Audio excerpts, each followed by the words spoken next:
Et tout de suite, direction le mondial de l'automobile. Autoroute Info, plein phare sur le mondial de l'automobile. Et oui, on est toujours en direct du mondial de l'automobile de Paris pour notre émission Plein phare consacrée à ma voiture et moi.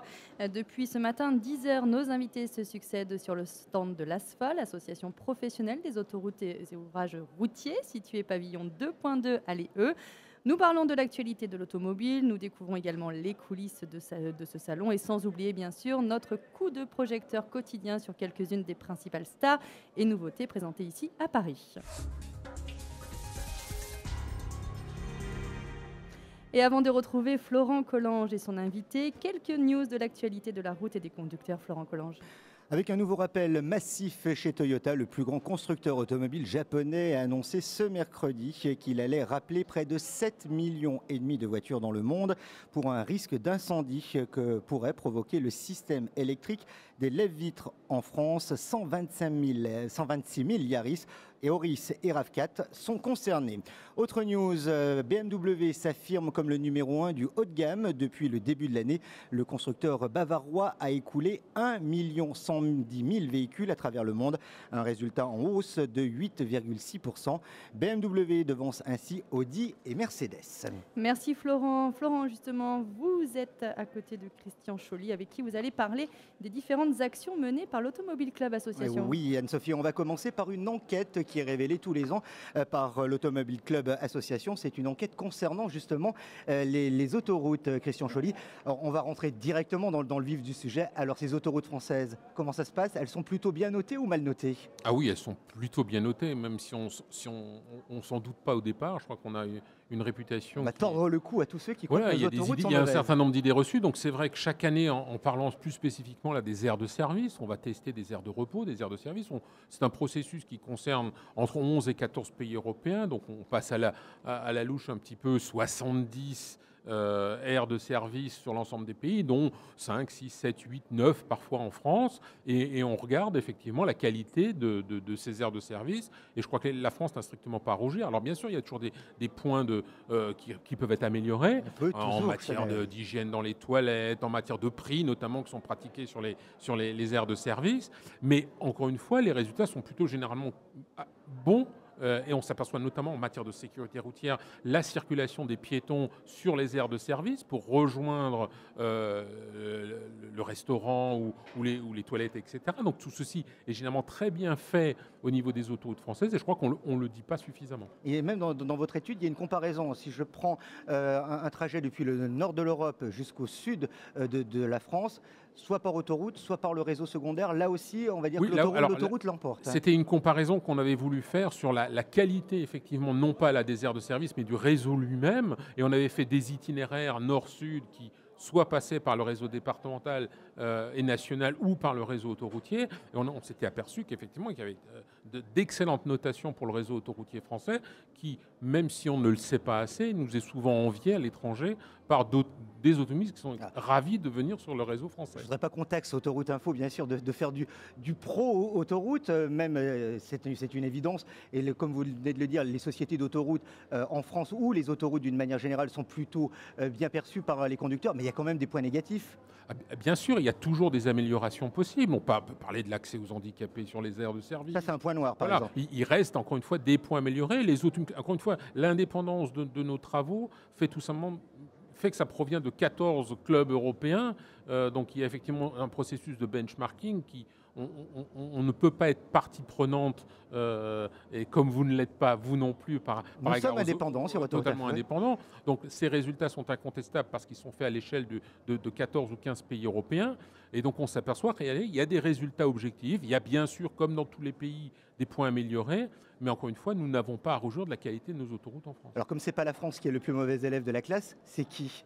On a de grosses surprises en Italie, on a de grosses surprises en Espagne, on a de grosses surprises dans les nouveaux pays accédant à l'Union européenne. Vous n'allez pas vous faire des amis, peut-être. Écoutez, les résultats sont là. C'est vrai que là-bas, il y a effectivement un grand nombre de surprises.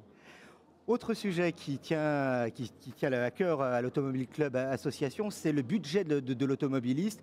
on va dire depuis ces dernières années, ces 10 dernières années, le budget de l'automobiliste n'a cessé de croître.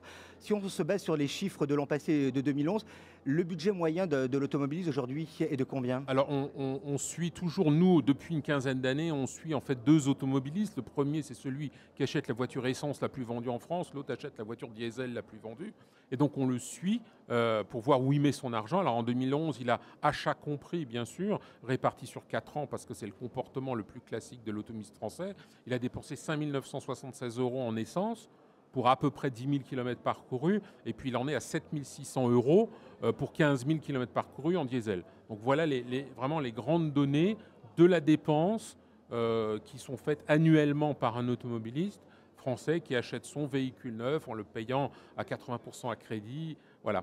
Ben là, vous comparez, c'est toujours le même véhicule que vous Toujours le même. Justement, ça permet effectivement d'avoir un suivi au fur et à mesure des années, d'avoir chaque année le véhicule le plus vendu en France dans sa catégorie qui est suivi, que ce soit en essence ou en diesel. Ce qui permet effectivement d'avoir les mêmes paramètres tout au long de l'étude et de chaque année de voir la variation qu'il y a pu y avoir. Alors la voiture coûte de plus en plus cher?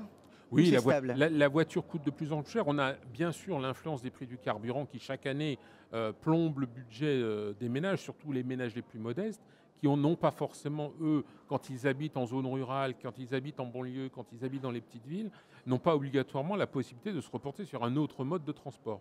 Et donc on l'a, effectivement, ce sont des déplacements souvent contraints et c'est une charge qui est de plus en plus lourde pour les 36 millions d'automobilistes. Et là encore, vis-à-vis des autres automobilistes européens, comment se positionne la France? Alors, je crois que sur ce terrain-là, on est pratiquement dans un mouchoir de poche. Il y a des différences qui peuvent encore être importantes en matière de prix du carburant sur certains. Je suppose qu'un conducteur luxembourgeois a quand même un budget beaucoup plus restreint. Voilà, mais sachant qu'il y a des variations, c'est-à-dire qu'à certaines époques, le conducteur allemand a envie de venir en France. À d'autres époques, c'est le conducteur français qui va en Allemagne. Au Luxembourg, c'est pareil. Donc les variations existent au fur et à mesure du temps. Il y a des achats d'opportunités, bien sûr, qui se font. Ce qui est important pour nous, c'est de travailler sur les questions de politique fiscale au sens large.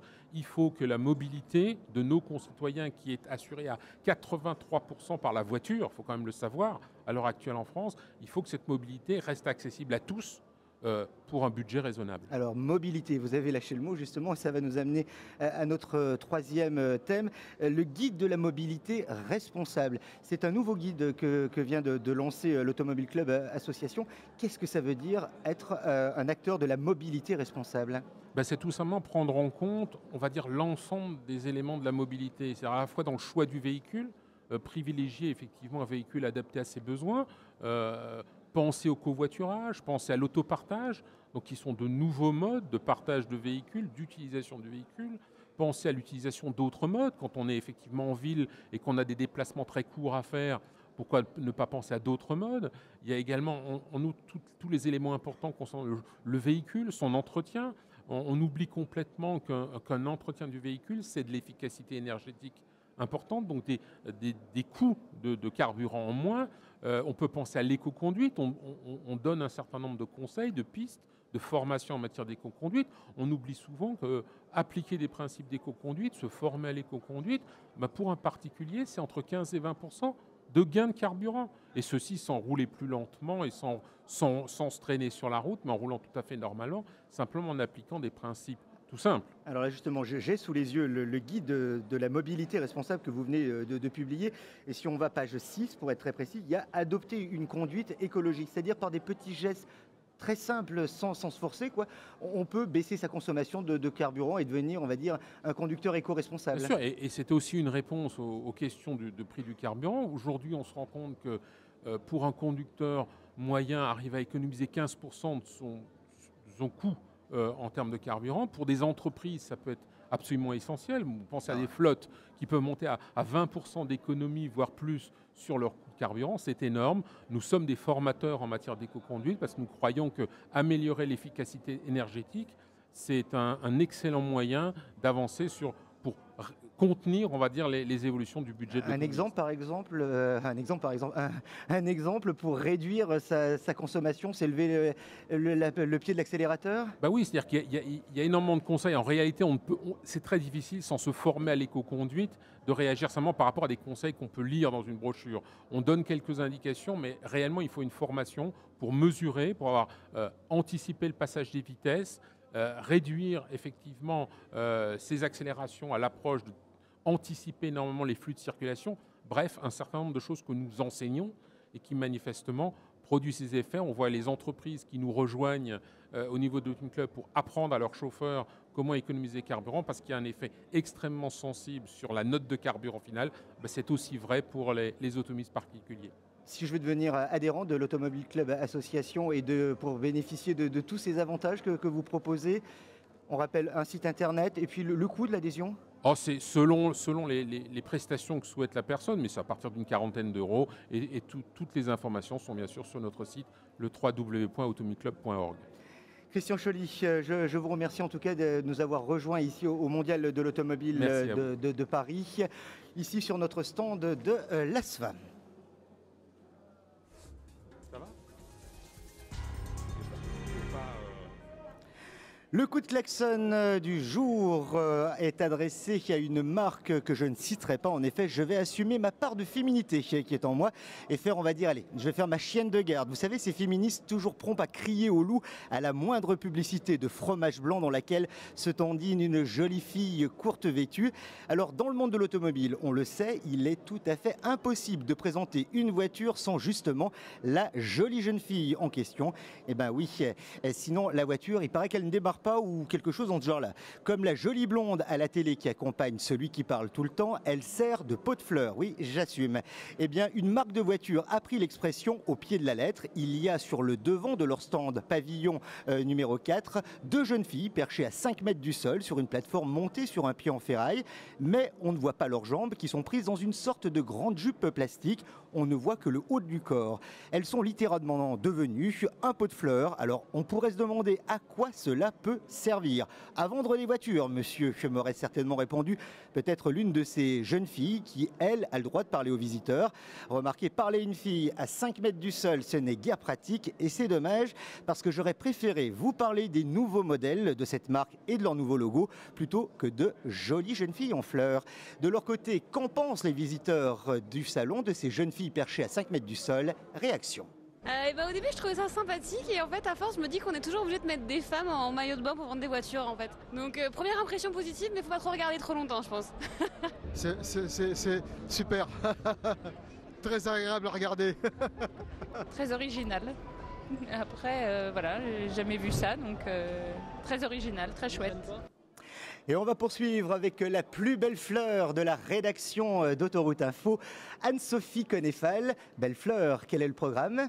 Et merci Florent, justement vous me rassurez parce que j'avais vraiment l'impression de faire pot de fleurs à vos côtés puisque vous avez parlé tout le long de l'émission. En tout cas, merci beaucoup. Me voilà rassurée, l'émission Plein Phare sur le thème de ma voiture et moi continue et on se retrouve à 16h, cette fois-ci sur le stand APRR avec Patrick Bocardi.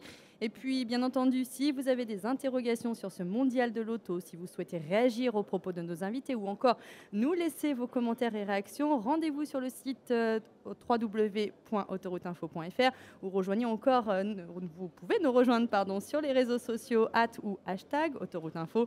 Cette émission a été réalisée par Alexandre Bardet avec la régie vidéo Sébastien Bontemps et les moyens techniques de GoPro. Venez participer au salon de la polyarthrite et des rhumatismes inflammatoires chroniques les 12 et 13 octobre.